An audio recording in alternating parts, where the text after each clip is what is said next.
नमस्कार,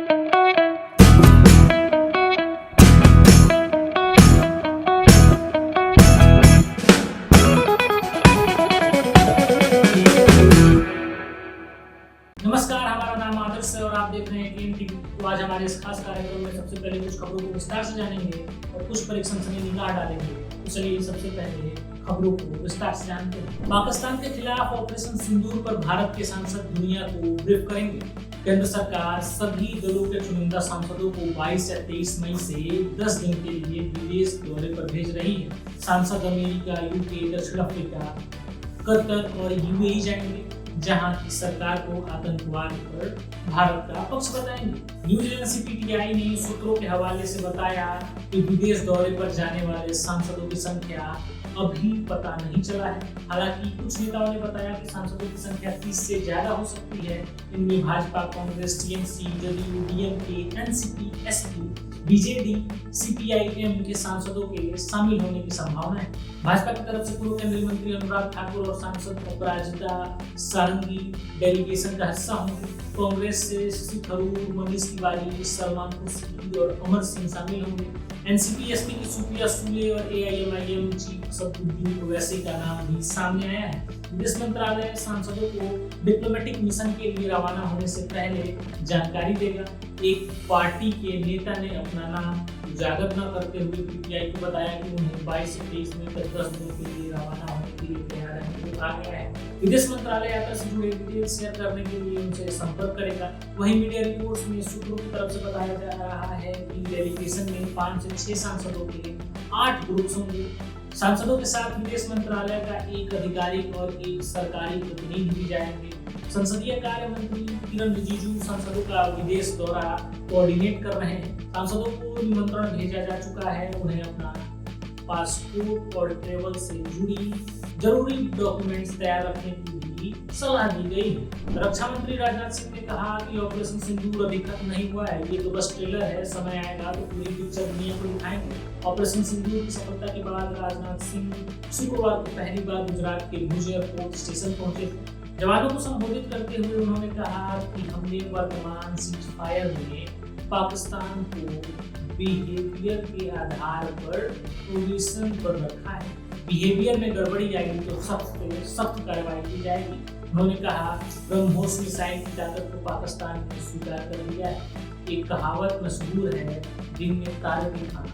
ब्रह्मोस ने पाकिस्तान को रात के अंधेरे में दिन का उजाला दिखा दिया है। इससे पहले गुरुवार को राजनाथ जम्मू कश्मीर के श्रीनगर एयरबेस पहुंचे थे। इस दौरान उन्होंने जवानों से मुलाकात की और उनका आभार भी व्यक्त किया।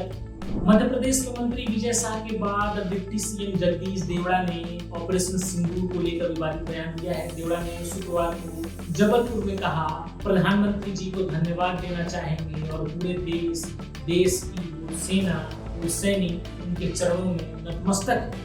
वो यहाँ सिविल डिफेंस वॉलंटियर्स के प्रशिक्षण कार्यक्रम में संबोधित कर रहे थे। उनके बयान को कांग्रेस ने सेना के शौर्य का अपमान बताया। वहीं बीजेपी ने कहा कि कांग्रेस देवड़ा के बयान को पूर्ण पेश कर रही है। विवाद बढ़ने के बाद डिप्टी सीएम ने सफाई दी, कहा, मेरे बयान को गलत ढंग से पेश किया जा रहा है। इससे पहले मंत्री शाह ने भारतीय सेना की कर्नल सोफिया कुरैशी पर आपत्तिजनक बयान दिया था। एमपी हाईकोर्ट ने पुलिस को एफआईआर दर्ज का आदेश भी दिया है। मंत्री इसके खिलाफ सुप्रीम कोर्ट पहुंचे हैं। इस पर सुनवाई सोमवार को होगी। ऑपरेशन सिंदूर के बॉयकॉट तुर्की की मांग के बीच भारत सरकार ने Celebi airport services India private limited की सुरक्षा मंजूरी तत्काल प्रभाव से रद्द कर दी। Bureau of civil aviation security के आदेश के मुताबिक यह कदम राष्ट्रीय सुरक्षा को ध्यान में रखते हुए उठाया गया है, क्योंकि यह कंपनी भारतीय एयरपोर्ट पर ग्राउंड हैंडलिंग के काम नहीं कर पाएगी। हालांकि फैसले के खिलाफ सेलेबी ने दिल्ली हाईकोर्ट का दरवाजा खटखटाया है। सेलेबी एयरपोर्ट सर्विसेज इंडिया तुर्की की सेलेबी ग्रुप का हिस्सा है।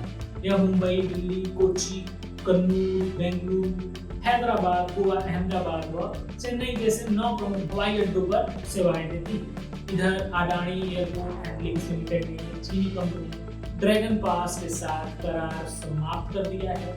इस प्लेटफॉर्म पर एयरपोर्ट लाउंज एक्सेस सेवाएं देती है।